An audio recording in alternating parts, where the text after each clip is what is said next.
ఆంధ్రప్రదేశ్ మంత్రివర్యులు నారా లోకేష్ గారి చేతిలో ఉండాల్సినటువంటి రెడ్ బుక్ తెలంగాణకి ఎలా వచ్చింది? అసలు తెలంగాణలో ఉన్నటువంటి రెడ్ బుక్లో ఎవరెవరి పేర్లు ఉన్నాయి?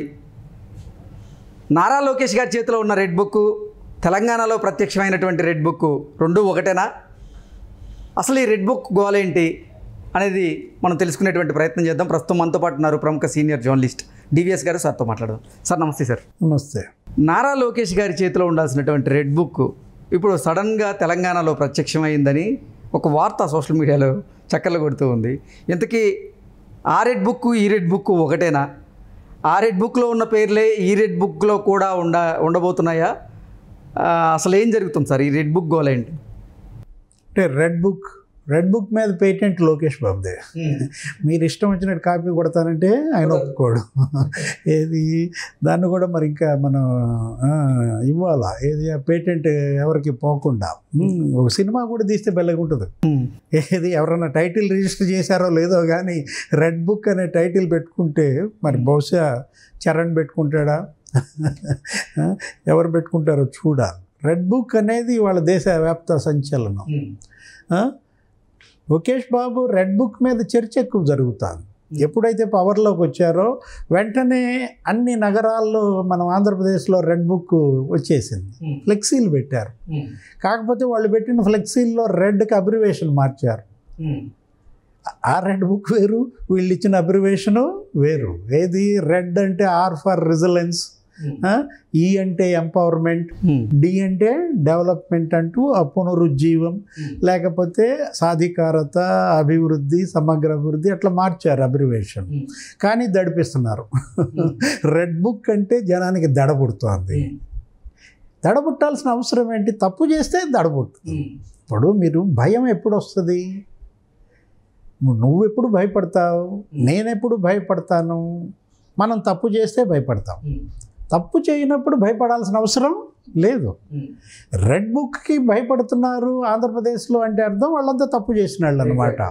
ఏది లోకేష్ బాబు రెడ్ బుక్ ఫ్లెక్సీలు అన్ని నగరాల్లో ఏర్పడేసరికి కొంతమంది ఐఏఎస్ల్లో కంగారు, ఐపీఎస్ల్లో కంగారు, డిఎస్పీల్లో వణుకు, ఇక సర్కిల్ ఇన్స్పెక్టర్లు, స్టేషన్ హౌస్ ఆఫీసర్లు అయితే మరీ ఇలాగులు దడిపేసుకుంటున్నారు.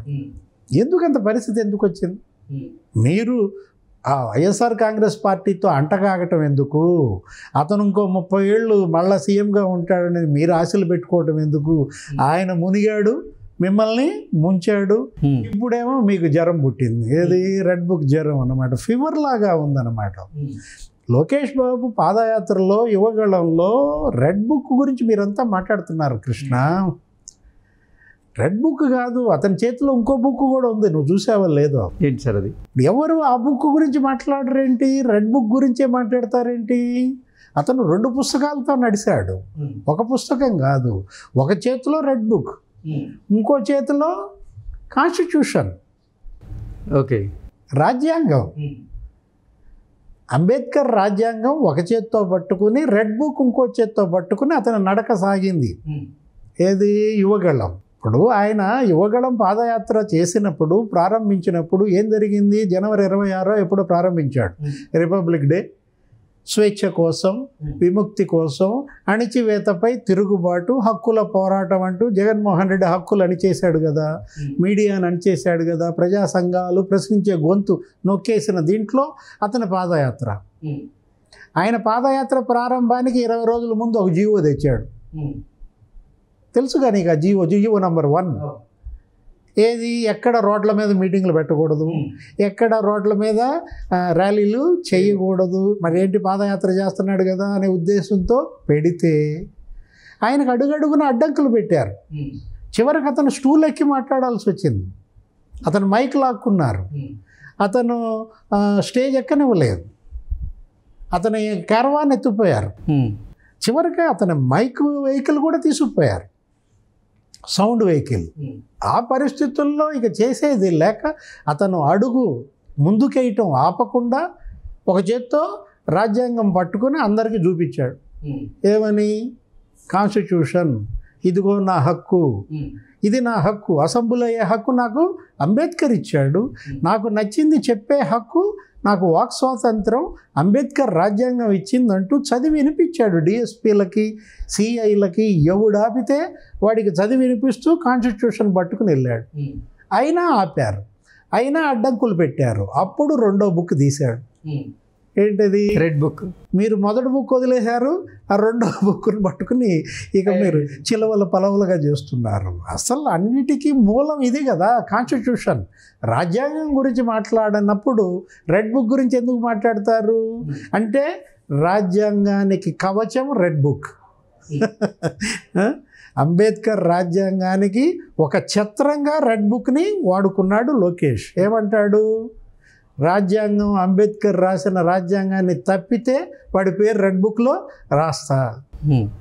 మళ్ళా పేర్లు రాశాడు ఆ రెడ్ బుక్. ఇప్పుడు ఆ రెడ్ బుక్ ఆయన పవర్లోకి వచ్చాడు. వచ్చిన వెంటనే మళ్ళీ బిగిన్ చేశారు. ఏమని? ఎవరెవరు ఏమవుతారో ఏంటో. నీకు అలాగే జరిగింది. సిఎస్ జవహర్ రెడ్డి సెలవు మీద వెళ్ళిపోయాడు. అక్కడ తిరుపతిలో ధర్మారెడ్డి వారం రోజులు సెలవు పెట్టాడు. ఈ సెలవులు ఏంటో కానీ వీళ్ళకేమో దడుపు జ్వరం పట్టింది. ప్రమాణ స్వీకారం చేయకముందే తప్పు చేసిన వాళ్ళందరిలో దడుపు జ్వరం ఆంధ్రప్రదేశ్లో చూసాం. ఇప్పుడు ఆ రెడ్ బుక్ ఎక్కడికి వచ్చిందంటావు? తెలంగాణకు వచ్చిందా? తెలంగాణలో కూడా ఇంకో రెడ్ బుక్ బయలుదేరిందండి. కౌశిక్ రెడ్డి, పాడి కౌశిక్ రెడ్డి ఏదో బీఆర్ఎస్ ఆయన ఏదో రెడ్ బుక్ రాస్తున్నాడు. అంటే ఎవరి మీద? రేవంత్ రెడ్డి మీద, వాళ్ళ అధికారుల పైన. ఇంకా రేవంత్ రెడ్డి 6 నెలలు అయిందా? 5-6 నెలలే కదా రేవంత్ రెడ్డి ముఖ్యమంత్రి. 5-6 నెలలు కూడా కాని పరిస్థితుల్లో అప్పుడే రెడ్ బుక్ అవసరం ఏంటి? లోకేష్ బాబు రెడ్ బుక్ రాశాడంటే అది పాపం 4.5 ఏళ్ల అణిచివేత. జగన్మోహన్ రెడ్డిని భరించి భరించి భరించి తిరగబడ్డారు. కాన్స్టిట్యూషన్ పట్టుకున్నా అక్కడ నడవలేదు కాబట్టి రెడ్ బుక్ తీశాడు. మీకు 6 నెలల్లోనే రేవంత్ రెడ్డి చుక్కలు చూపిస్తున్నాడా? ఇప్పుడు కౌశిక్ రెడ్డి రెడ్ బుక్ అంటే అది తోటాడు తొడగోసుకుంటే మనం మెడగోసుకుందామా? ఆయన దానికి కమెంట్స్గా కింద అయినా రెడ్ బుక్ రాయాల్సింది కేటీఆర్ కదా, మరి పాడి కౌశిక్ రెడ్డి ఎందుకు రెడ్ బుక్ రాస్తున్నాడు అనేటువంటి కమెంట్స్ కూడా వినపడుతూ ఉన్నాయి సార్. అసలు ఏంటి? తోటాడు తొడగోసుకుంటే మనం మెడగోసుకుంటే ఏమవుతుంది? మనం అయిపోతాం. ఇప్పుడు అసలు కౌశిక్ రెడ్డి బీఆర్ఎస్లో ఉంటాడా? ఎన్నాళ్ళు ఉంటాడు? రెడ్ బుక్ ద్వారా రేవంత్ రెడ్డికి రాయబారం పంపుతున్నాడా? ఇప్పటికే మనకి బీఆర్ఎస్ ఇంకా మనుగడ సాగించలేని పరిస్థితి. ఎందుకంటే 5 నెలల్లోనే నీకు 20% ఓట్ బ్యాంక్ డ్రాప్. దేశ చరిత్రలో ఏ పార్టీకి అంత ఎర్రోడవల.